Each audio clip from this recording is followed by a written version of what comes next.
In today's video, I'm going to teach you how to use Substack tags. Tags are a simple but powerful way to organize your posts and help readers discover your work.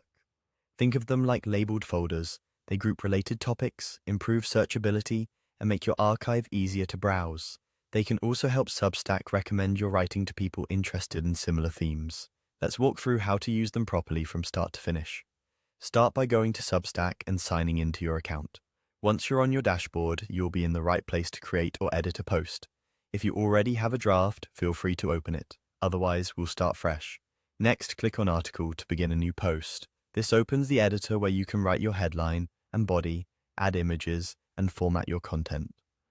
Take a moment to draft or paste in your text so the tagging you do later reflects the content of the piece. Accurate tags always start with a clear idea of what your post is about. When your post is ready, click Continue to move into the publishing flow. This screen is where you confirm important settings before you send the post out. You'll see options related to audience, timing, and most importantly for today, tags. Find the tags field and start typing in your tags.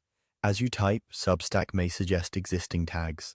Selecting an existing one helps keep your site consistent. Press Enter to add each tag. Aim for 3 to 5 clear, relevant tags that capture the main topics in your post. For example, if your article covers writing craft, newsletters, and audience growth, use concise tags like writing, newsletters, and audience growth. Avoid overly long phrases, duplicates that differ only by capitalization, or tags that are so broad they don't say much. Consistency matters. Choose a standard form like all lowercase or title case, and stick with it across posts.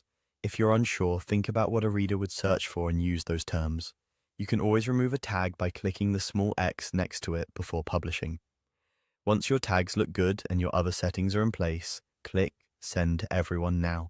This publishes your post and emails it to your subscribers immediately, using the tags you just added. Those tags will appear on the post page, helping readers find related pieces and improving how your work surfaces over time. That's it. By adding thoughtful, consistent tags right before you publish, you'll make your Substack easier to navigate and more discoverable, one post at a time.